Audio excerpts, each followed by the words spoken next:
I definitely feel like my hallmark now is being an advocate and an ally and not a competitor. But that's not always how I was, Lauren. Right. I was very much taking people down to advance my career and to get to where I thought success was. Right. And I have found so much more joy and so much more benefit in being the exact opposite.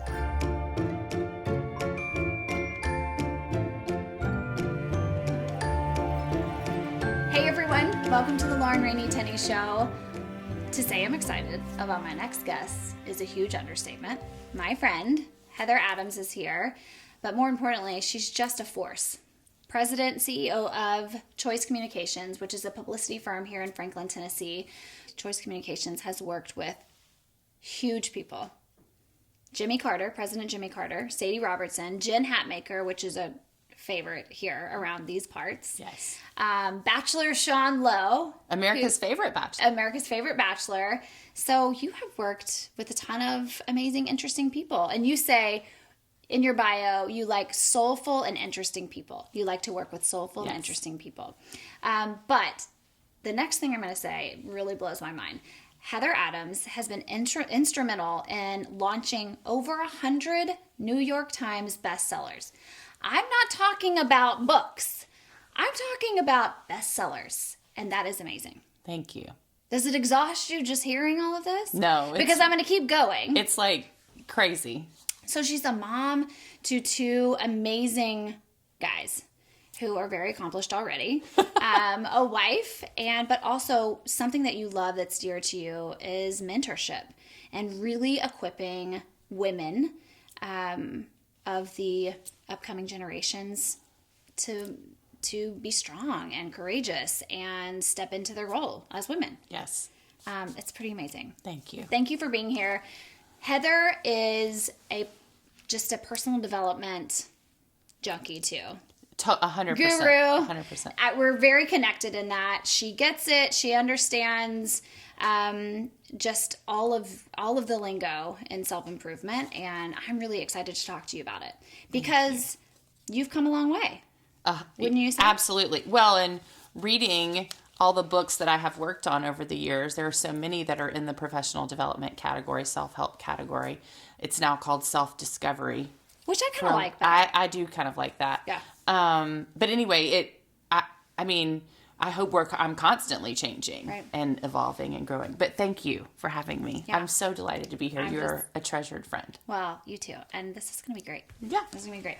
Okay, so we're going to get right in here because I think that this first question, which we've talked about a lot, and you talk about with other people, it really sets the stage to where you are where you are today in the self-discovery world. Okay? That's right. We met a year and a half ago, and what I notice about you, what you still are, is kind but strong. I wrote caring but firm, one of the most confident women I know, but also the biggest champion of others. Which is huge. That's so nice. But I also know based on our conversations that it hasn't always been this way. No. You've had to arrive here. So what was the shift? Tell me about the shift that's taken place that's gotten you to this point. Well, I think growing up, I was always obsessed with books. And my childhood heroes, when I get asked that question, are always Nancy Drew and Joe from Little Women, and these characters who were strong and feisty, but they were by society looked at in some way as like a catalyst for change or a little bit too much. And so growing up, I was always that way. I was a little bit too much, whether it was in high school and all the clubs, and I was the editor of the yearbook and all that stuff, or when I went to college and I was in a sorority and I was, pursuing my degree for my career. It was always this, I wanted to be better. I've always had that desire. I always wanted to be the best version of myself. But gosh, society comes with so many pressures, and so I don't think it was until I was several years into my career that I really understood the benefit of what professional development could do for me personally, as well as for my career. I only thought of it in the professional context as opposed to holistically, Heather. Right.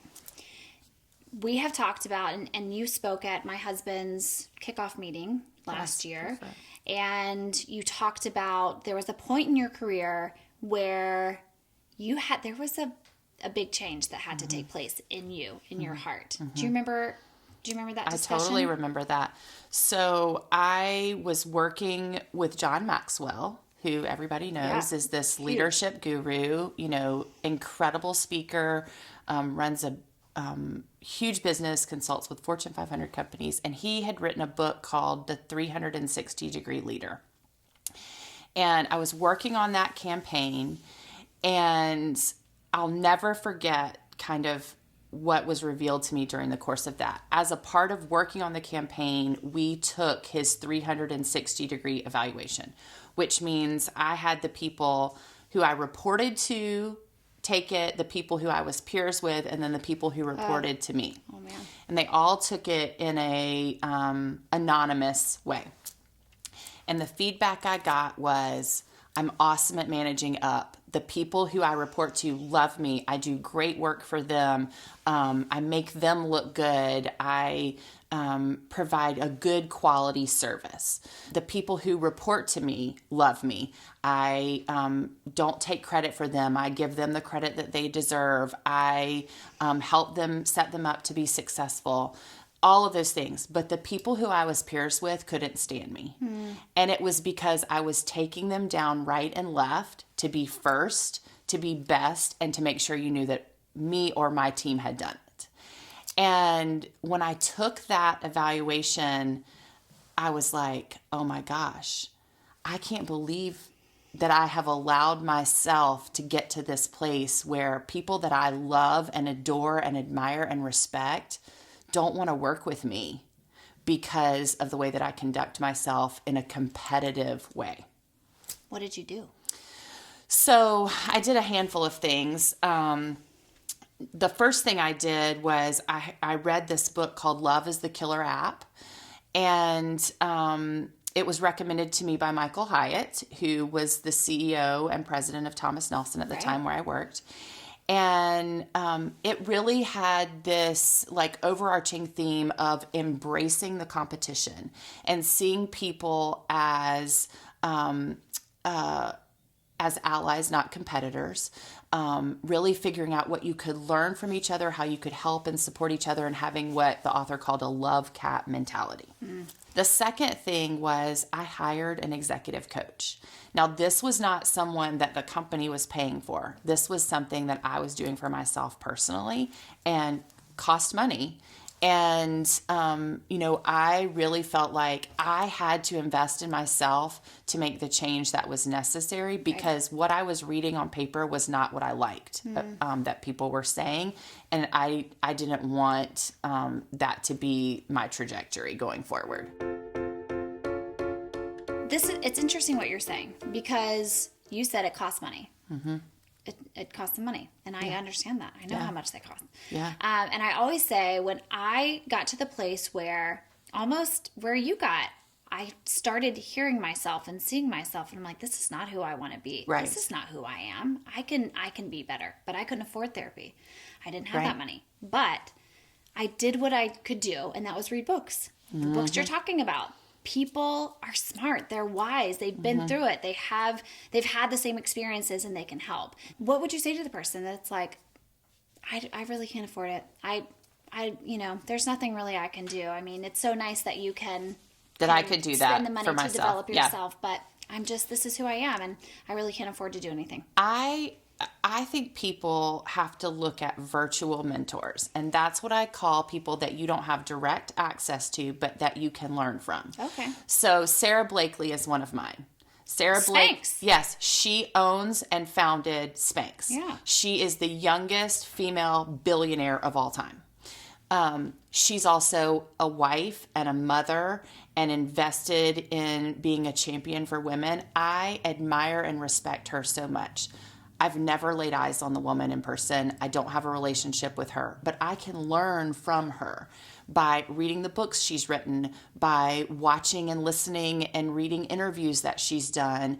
I follow her on social media. When she does a speaking engagement, I try and get the content from that. Like anything that I can do to soak up and learn from Sarah, that's not costing me a dime.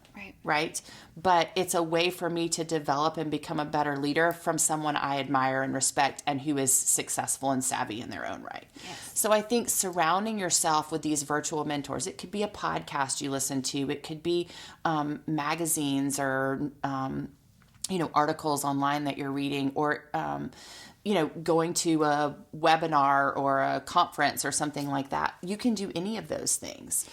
So I love what you're saying, because one of the main things I want for people to get from these shows is tangible ways to start that, to shift, to start pivoting into living a life of wholeness, loving to live.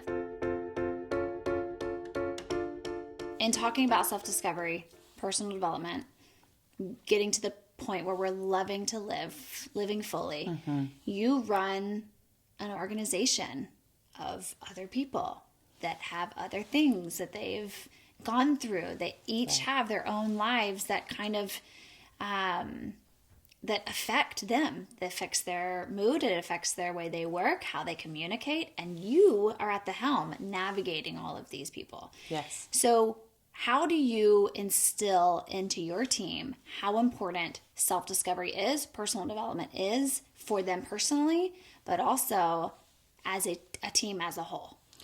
Well, this is not something that was important in previous companies that I've worked for. I was handed 12 people to manage and had not 1 minute of management experience in my life.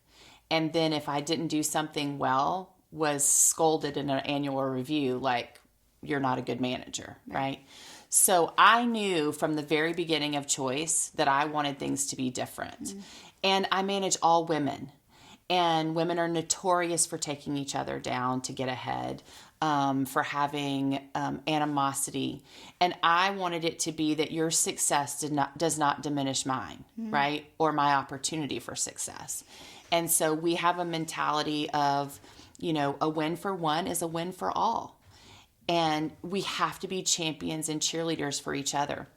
And a component of that is professional development. So I do a few things at the company. First of all, the way that we run our Monday team meetings is, even if we're working virtually, we're by video so we can see each other. Oh, that's good.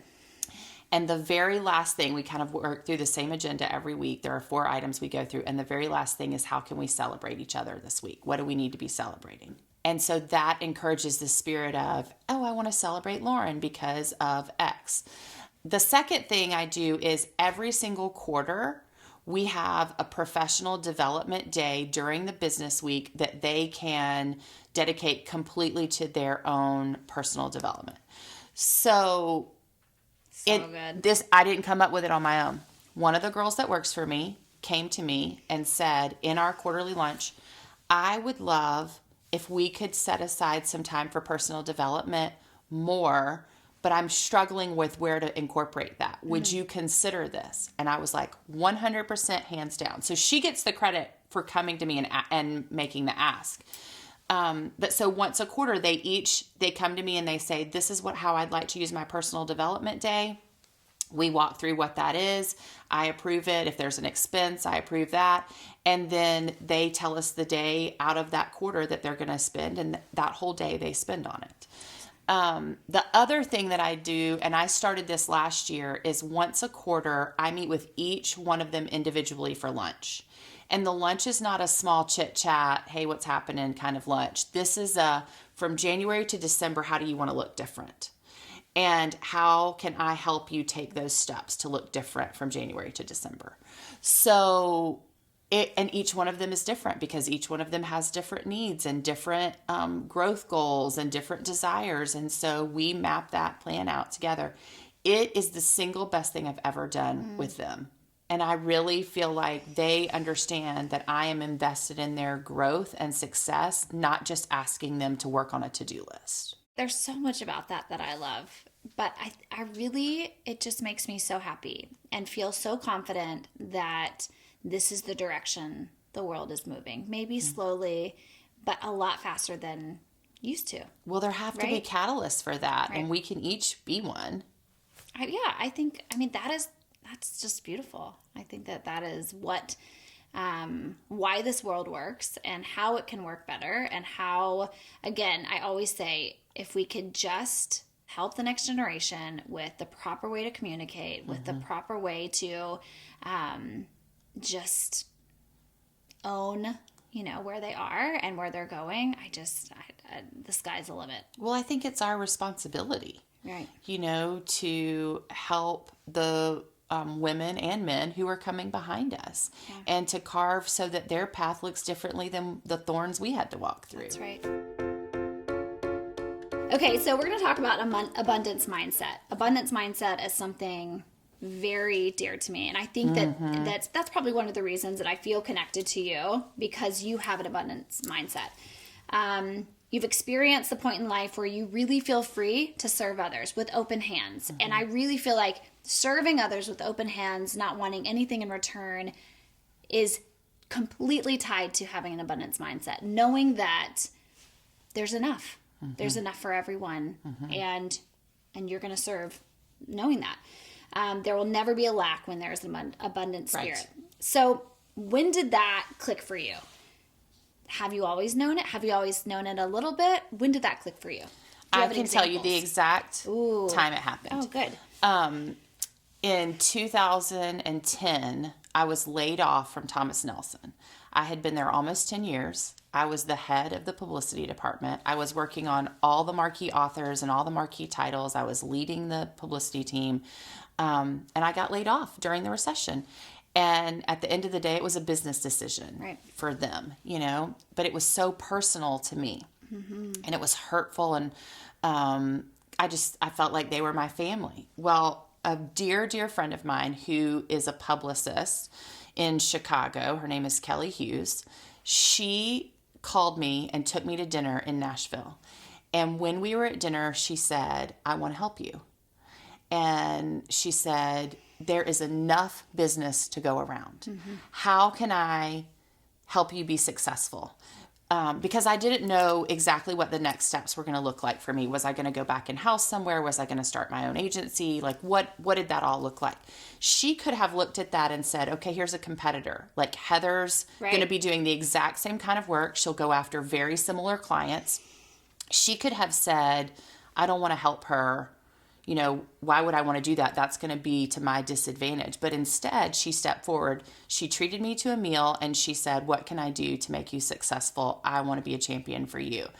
And I have never forgotten that. She and I just went to lunch 2 weeks ago, and I told her that to her face and said, I will never forget that kindness, because it made me want to do that for other people behind me because of what she had done for me. Right. And, I definitely feel like my hallmark now is being an advocate and an ally and not a competitor, but that's not always how I was, Lauren. Right. I was very much taking people down to advance my career and to get to where I thought success was. Right. And I have found so much more joy and so much more benefit in being the exact opposite. Well, I appreciate your vulnerability and your honesty, because not everyone would admit that. I think it's amazing. But I think that's we all what grow. we all need to, Yeah. and we all need to be there. That's awesome. I have another business, and all of the top leaders in my business, all of them have abundant mindset. Their spirit is open hands, giving of their time, their knowledge, their love, and I don't think it's a coincidence. I really don't. I think that's amazing. You get back twofold what you're giving and putting out there. One of the things that you talk about a lot, and that's so good, are your non-negotiables.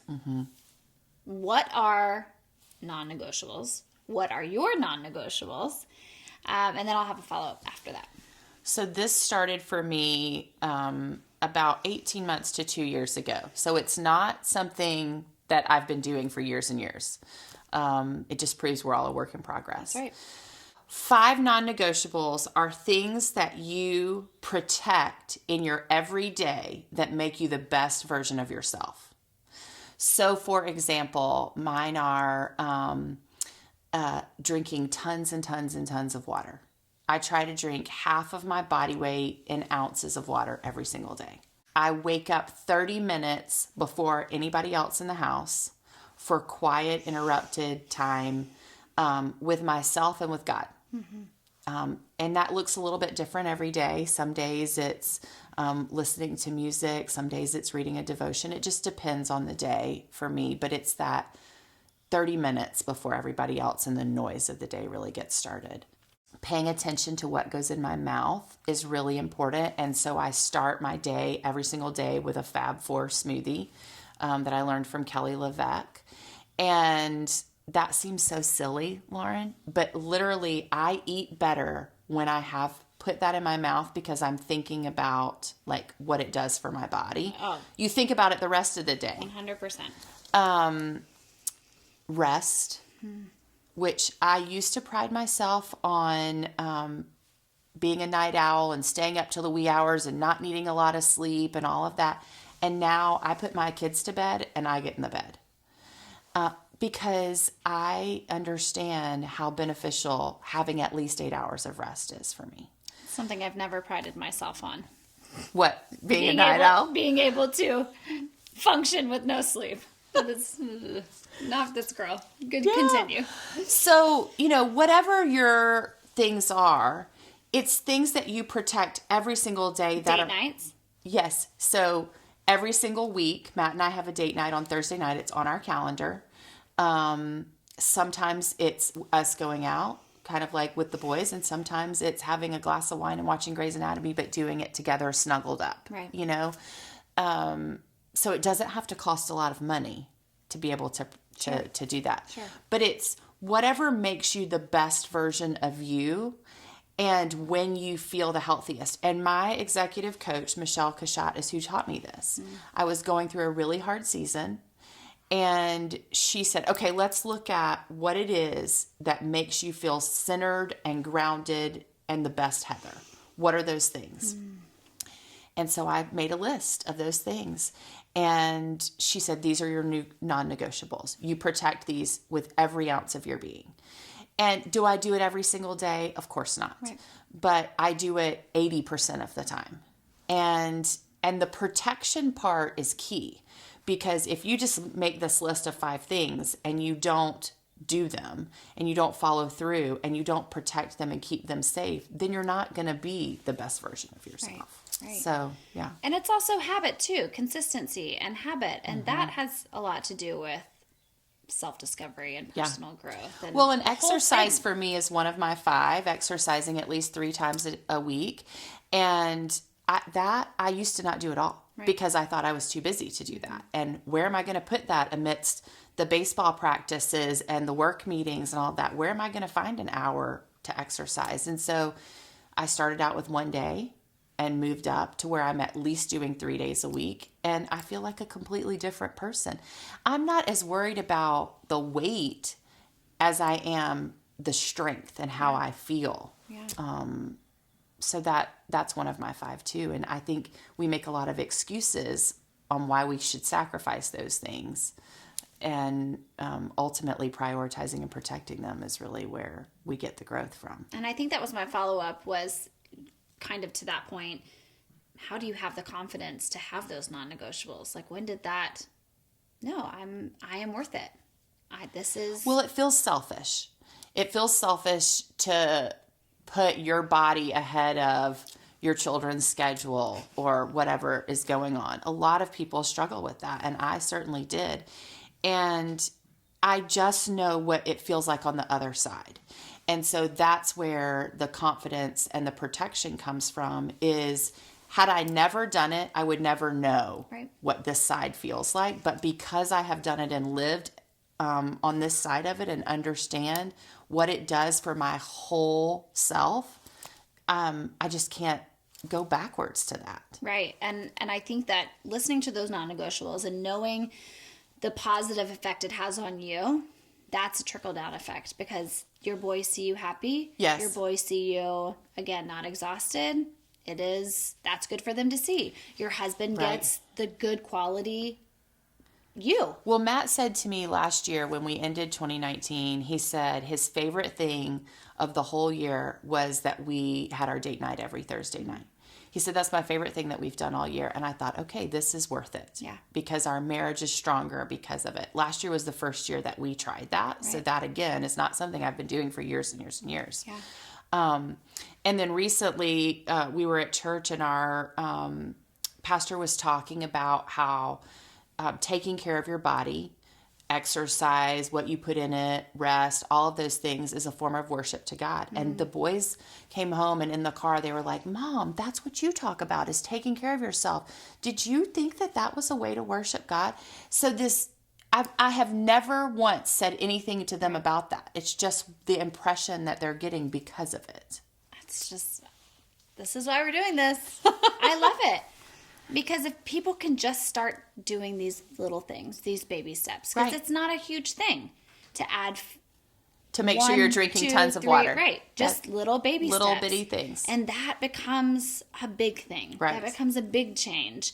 And then other people start noticing and they see it and they ask you questions and then they start doing it. Like I texted you a couple of weeks ago, tell me about your date nights.